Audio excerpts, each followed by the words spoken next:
अम्बाला शहर जिले में बिना लाइसेंस के पटाखा बेचने का रिवाज लंबे समय से चल रहा है। प्रशासन की नाक के तले चल रहे इस अवैध धंधे पर आज तक किसी भी अधिकारी ने शिकंजा कसना तक लाजमी नहीं समझा। मसला ये हो गया कि भारी आबादी के बीच पटाखों की दुकान संचालित होने लगी। बात करें विस्फोटक एक्ट के तहत पटाखा बेचने के स्थायी लाइसेंस की, तो जिले में जिन 15 लोगों के पास पटाखे बेचने के स्थायी लाइसेंस है, उनमें से भी किसी ने दमकल विभाग से आज तक एनओसी नहीं ली, जबकि लाइसेंस जारी करने की शर्तों में ये सबसे अनिवार्य शर्त है। इसके बावजूद किसी का लाइसेंस रद्द होना तो दूर की बात, हर 3 साल बाद उसे रिन्यू कर दिया जाता है। स्थिति की गंभीरता का अंदाजा इसी बात से लगाया जा सकता है कि आज तक बिना एनओसी के चल रहे इन गोदामों के माल की जांच किसी भी अधिकारी ने नहीं की कि आखिर इनमें कितना माल भरा है। वैसे तो किसी भी पटाखा विक्रेताओं को प्रशासनिक अमले की कार्रवाई का कोई भय नहीं है, फिर भी कई पटाखा विक्रेता ऐसे हैं जिन्होंने प्रशासनिक अमले की कार्रवाई से बचने के लिए एक कमरे में माल रखा हुआ है। एक्ट के तहत फरीदाबाद से 2 तरह के लाइसेंस जारी होते हैं। सामान्य लाइसेंस में करीब 1500 किलो पटाखे रखने का लाइसेंस जारी होता है, जबकि मैगजीन लाइसेंस में लाख किलो पटाखे रखे जा सकते हैं। अम्बाला शहर जिले में बिना लाइसेंस के पटाखा बेचने का रिवाज लंबे समय से चल रहा है।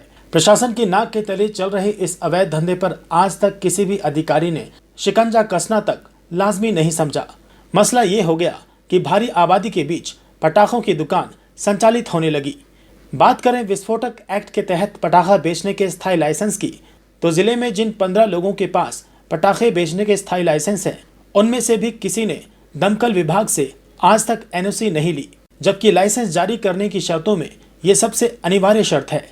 इसके बावजूद किसी का लाइसेंस रद्द होना तो दूर की बात, हर 3 साल बाद उसे रिन्यू कर दिया जाता है। स्थिति की गंभीरता का अंदाजा इसी बात से लगाया जा सकता है कि आज तक बिना एनओसी के चल रहे इन गोदामों के माल की जांच किसी भी अधिकारी ने नहीं की कि आखिर इनमें कितना माल भरा है। वैसे तो किसी भी पटाखा विक्रेताओं को प्रशासनिक अमले की कार्रवाई का कोई भय नहीं है, फिर भी कई पटाखा विक्रेता ऐसे हैं जिन्होंने प्रशासनिक अमले की कार्रवाई से बचने के लिए एक कमरे में माल रखा हुआ है। एक्ट के तहत फरीदाबाद से 2 तरह के लाइसेंस जारी होते हैं।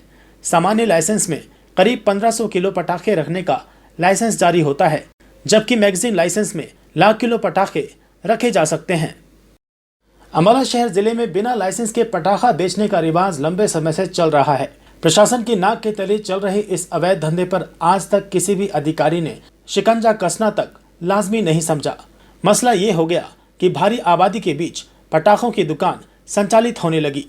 बात करें विस्फोटक एक्ट के तहत पटाखा बेचने के स्थायी लाइसेंस की, तो जिले में जिन 15 लोगों के पास पटाखे बेचने के स्थायी लाइसेंस है, उनमें से भी किसी ने दमकल विभाग से आज तक एनओसी नहीं ली,